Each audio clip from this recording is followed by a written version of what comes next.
paradigma. Nah, menurut ini udah ya. Ya, menurut Kuntesis ya kemarin menyatakan bahwasanya paradigma di sini didominasi oleh hal-hal yang sifatnya sudut pandang yang spesifik, gitu ya. Coba kita lihat yang lain dulu.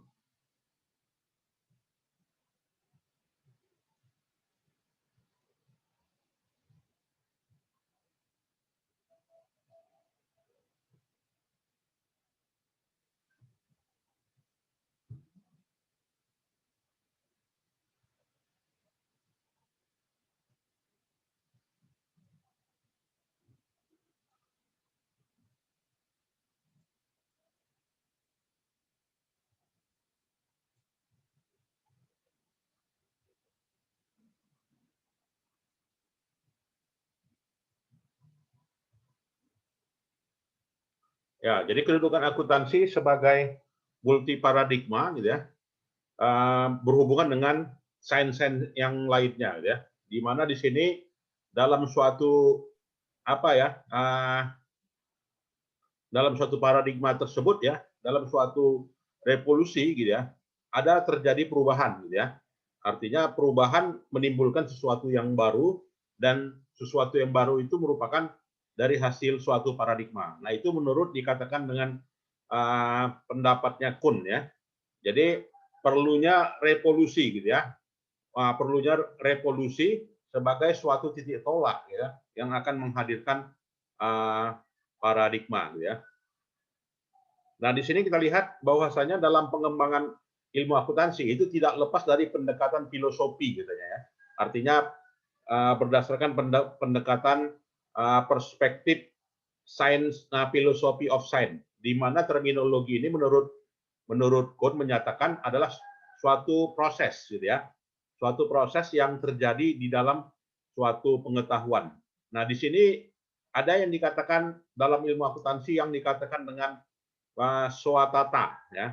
Artinya di sini swatata adalah the statement of accounting theory and theory acceptance ya. Artinya teori akuntansi dan teori yang diterima oleh umum. Nah, di sini swatata ya terdiri dari 3 pendekatan teoritis, yaitu pendekatan klasik ya, pendekatan berdasarkan keputusan, dan juga pendekatan berdasarkan ekonomi, gitu ya. Nah, pendekatan klasik dinyatakan bahwasanya ilmu akuntansi itu sifatnya normative deduction dan juga positive and juga inductive writer, gitu ya. Ya, artinya disimpulkan dari hal yang sesuatu yang bersifat khusus disimpulkan ke sesuatu yang bersifat umum, itu namanya classical, gitu ya. Kemudian decision usefulness approach yang menyatakan bahwasanya dua stressing ya, dua stressingnya adalah pengambilan keputusan ya, dan juga fokus pada para pengambil keputusan. Maka ilmu akuntansi itu atau juga teori akuntansi itu berhubungan dengan masalah akuntansi keperilakuan, gitu ya, dan juga berdasarkan pada riset-riset pasar, gitu ya. Tidak lepas itu. Artinya kalau akuntansi nggak berbicara perilaku maka nggak mungkin, ya. Atau juga akuntansi itu berorientasi pada riset pasar juga tidak mungkin. Ya. Nah, juga Sotata menyatakan bahwasanya udah jelas ya, akuntansi itu adalah pendekatannya informasi, gitu ya. Artinya menyajikan informasi ya dalam hal single individual case dan juga multi individual case, gitu ya. Nah, jadi dalam statement Sotata di sini disarankan, gitu ya, agar dapat menerima ya kedudukan akuntansi itu sebagai multiple paradigm science ya, berbeda dengan bidang ilmu fisika misalnya kan. Kalau bidang ilmu fisika nggak bisa dia dipengaruhi oleh misalnya kimia ya, tidak mungkin dipengaruhi oleh ilmu hukum misalnya kan, nggak bisa. Nah, atau misalnya bidang kedokteran, gitu ya. Nah, kedokteran itu udah murni sains asli, gitu ya. Tapi kalau ilmu akuntansi ya harus sifatnya multiple paradigm ya, karena bersifat behavioral, gitu ya. Maka dalam hal ini paradigma teori dan juga paradigma sesuatu paradigma itu dikatakan cukup ya, maka kata harus mengkategorikan teori ya dalam berbagai komponen paradigma. Jadi teori itu memang idealnya tidak didefinisikan oleh satu saja ya, tapi bisa juga berbagai sudut pandang. Ada apakah dia perspektif sosial, apakah perspektif sosiologi, apakah perspektif antropologi gitu ya. Nah, jadi akuntansi itu sains ya, dan juga sifatnya komprehensif paradigm ya, tidak bisa berdiri sendiri gitu ya. Beda dengan ilmu ekonomi gitu ya. Kalau ilmu ekonomi ya itu murni dia. Kenapa? Ya berbicara mengenai masalah kebutuhan gitu ya, dan upaya memenuhi kebutuhan gitu. Jadi ilmu ekonomi dengan ilmu akuntansi itu juga berbeda ya. Kalau akuntansi ya udah jelas multiple paradigm di sini. Jadi konsep paradigma di sini menurut Kuhn dinyatakan berdasarkan dua sudut pandang ya. Salah satunya menyatakan bahwasanya paradigma itu adalah suatu nilai yang dipercayai, di mana nilai yang dipercayai itu punya teknik, dan teknik itu dibagikan kepada komunitasnya ya. Dan di sisi lain juga bahwasanya elemen-elemen tersebut gitu ya, itu menghasilkan model ya, dan juga melahirkan beberapa aturan dasar, di mana aturan dasar itu sebagai alat untuk memecahkan permasalahan ya, atau juga teka-teki dalam suatu sains yang normal gitu ya. Nah, Reaser definition menyatakan paradigmanya bahwasanya fundamental image ya, berdasarkan pada subjek sains ya, yang mendefinisikan bahwasanya aturan itu diinterpretasi gitu ya. Nah, di mana basic komponen dari suatu paradigma di sini itu adalah ya a piece of work ya, artinya bagian dari pekerjaan ya, bagian dari pekerjaan yang akan yang ada dalam suatu paradigma. Jadi di sini image itu adalah sebagai suatu subjek ya, dan juga nanti ada hubungannya ke teori, juga metode, dan juga ke instrumen ya. Oke, kemudian kita lihat yang lainnya ya. Ya, bagaimana paradigma menurut AAA gitu ya. Ilmu akuntansi itu berhubungan dengan paradigma antropologi gitu ya. Berhubungan dengan paradigma true income ya. Berhubungan juga dengan keputusan, manfaat keputusan ya. Kemudian juga berhubungan dengan individual user paradigm, dan juga information atau economic paradigm ya. Nah, jadi kalau dari sudut pandang antropologi, bahwasanya akuntansi itu boleh dipandang sebagai sudut antropologi?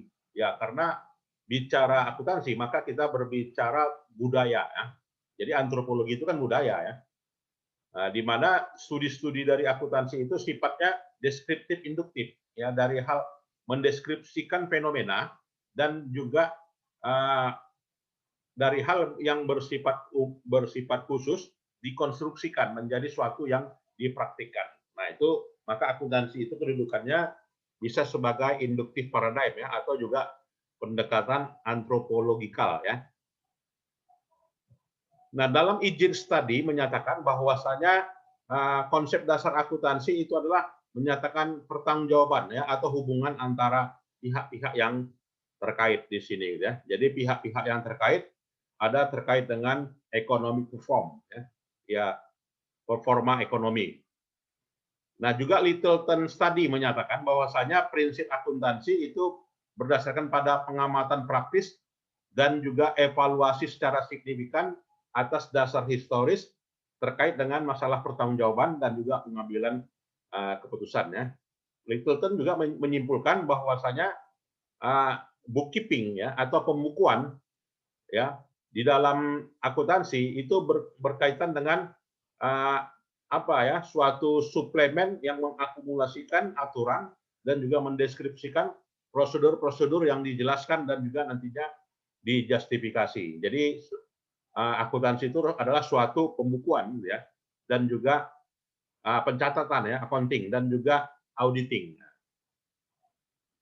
Oke ya. Nah, sehingga dalam Gordon Study menyatakan ya akuntansi itu ya, melahirkan dari teori ya, yang disebut dengan nantinya Gordon Theory. Jadi ada proposisi 1 dan proposisi 2. Apa itu proposisi 1 dan proposisi 2? Proposisi 1 menyatakan kriteria, ya, bahwasanya kriteria keputusannya itu diseleksi, ya, berdasarkan pada prinsip-prinsip maksimalisasi dari kegunaan atau juga kesejahteraan. Proposisi 2 bahwasanya kemampuan manajemen harus meningkatkan pertama keamanan, ya, kemudian juga level atau juga pertumbuhan pendapatan yang dihasilkan manajemen, dan juga pertumbuhan dari besarnya suatu organisasi. Jadi proposisi itu yang dalam hal ini akan mendasari lahirnya teori dari konsep income smoothing, ya, perataan laba. Ini proposisi 1 dan proposisi 2 Gordon, ya, yang berkontribusi terhadap teori perataan laba. Nah, proposisi 3 menyatakan bahwasanya tujuan dari manajemen itu berdasarkan sesuai dengan proporsi 2. Apa itu proporsi 2? Ya, ini meningkatkan pertumbuhan perusahaan, ya. Jadi meningkatkan pertumbuhan perusahaan itu tergantung kepada keputusan para pemangku kepentingan. Proposisi 4 menyatakan kepentingan itu para pemangku kepentingan itu akan puas, ya, kepada manajemen seiring dengan meningkatnya, ya, rata-rata pertumbuhan perusahaan, terutama yang tumbuh itu adalah pendapatan, ya. Sudah pasti, ya, stakeholder itu menginginkan tumbuhnya pendapatan. Kenapa dengan demikian? Ya, karena dengan tumbuhnya pendapatan, maka para pemangku kepentingan atau pemegang saham itu akan mendapatkan benefit berupa dividen, ya. Itu. Nah, kemudian juga proposisinya Watt and Zimmerman, gitu, ya. Jadi proposisi Watt and Zimmerman, Gordon mengasumsikan di mana di mana kepuasan dari para pemangku kepentingan itu positifnya terkait dengan masalah income tadi, gitu, ya, dan juga naiknya harga saham. Jadi kalau udah menaiknya harga saham, maka akan didapatkan manfaat. Manfaatnya berupa capital gain, ya, atau juga meningkatnya income perusahaan berupa meningkatnya dividen. Nah, itu, ya, proposisinya Watt and Zimmerman. Ya, kemudian kalau akuntansi itu berdasarkan sudut pandang yang lain, ya, yaitu kita lihat, ya, true income, ya, atau juga pendekatan deduktif. Nah, tadi pendekatan induktif, ya, atau antropologikal tadi, ya. Jadi kalau dia pendekatan deduktif, di mana studi yang dalam hal ini mengkualifikasikan, ya, kedudukan dari deduktif paradigm berdasarkan pada yang dikerjakan Alexander, Canning, Edward and Bell, McNeil, Moniz, Patton, ya, Spiros, Moniz, dan juga Swinish, ya. Di mana penulis di sini menyimpulkan bahwasanya pendekatan deduktif lah sebagai suatu pendekatan yang namanya pendekatan normatif, ya.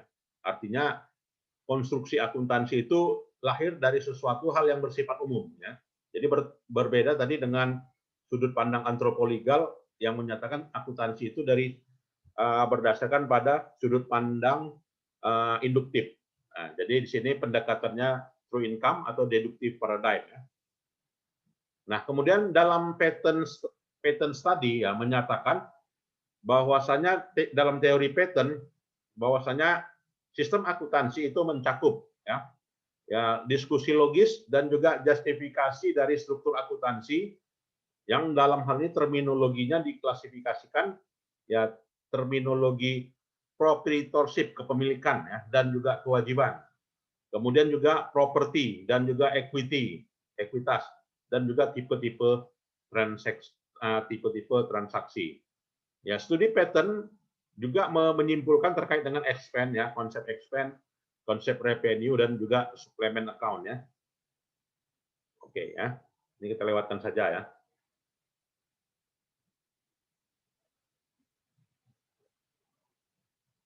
Nah, kemudian kita lihat pendekatannya May. Ya, jadi May menawarkan, ya, dari suatu daftar yang menggunakan perkiraan-perkiraan laporan keuangan, ya, tanpa secara eksplisit mengetahui masalah kekaryawanan dan juga model keputusan yang memformulasikan dari teori akuntansi tersebut, ya. Nah, jadi di sini May menyatakan perkiraan keuangan itu digunakan untuk ya laporannya sebagai laporan pertanggungjawaban ya, stewardship, kemudian juga sebagai dasar untuk kebijakan fiskal, kemudian juga sebagai kegiatan legalitas dividen, membagikan dividen, kemudian juga sebagai suatu panduan yang bijaksana mengenai aktivitas dividen, dan juga sebagai dasar ya atas pinjaman untuk kredit. Nah, itu kegunaan dari akuntansi menurut May. Dan juga informasi terkait dengan kedudukan investor ya, artinya investor itu tertarik pada perusahaannya, tergantung ya pada financial information yang didapatkan oleh mereka ya. Kemudian Beaver, Kennelly, and Voss. Nah, ini memang ini teori-teori dasar semua ya, Beaver, Kennelly, and Voss yang dalam hal ini dalam riset mereka ya menguji secara alamiah bahwasanya kemampuan nilai prediksi yang dihubungkan dengan pengambilan keputusan ya. Ya artinya informasi akuntansi itu punya nilai prediksi ya, di mana nilai prediksi itu berdasarkan pada kriteria dan ukuran ya. Kemudian juga Sperling menyatakan dan mengembangkan suatu kriteria dalam mengevaluasi ukuran kesejahteraan dan juga pendapatannya. Kemudian kita lihat ya di sini bagaimana teori pengambilan keputusan ya. Artinya manfaat dari keputusan itu meliputi yang pertama adalah jenis-jenis pengambilan keputusan yang dihubungkan dalam pengambilan keputusan dan juga aturan lainnya yang berbeda ya terkait dengan masalah going concern, terutama bankruptcy, takeover, merger, dan juga bond rating. Oke ya. Nah itu ya. Baiklah, yang lainnya bisa dibaca sendirilah ya, bagaimana dalam hal ini kesimpulannya kita bahwasanya ilmu akuntansi itu multi paradigm, gitu ya. Artinya hubungannya ke banyak sains ya, bidang, apalagi berkaitan dengan pasar modal ya, dan juga masalah keperilakuan, gitu ya. Silakan kalau ada yang mau kita diskusikan. Ada?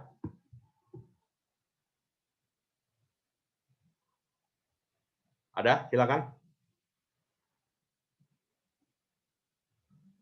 Oke, yang lainnya bisa dibaca sendiri ya. Baiklah, kalau tidak ada, saya kira itu sajalah ya perkuliahan kita sore hari ini ya.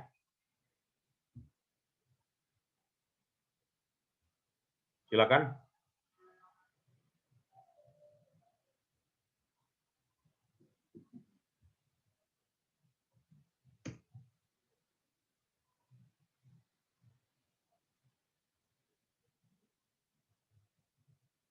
Ya, kalau tidak ada, saya kira itu saja ya perkuliahan hari ini. Untuk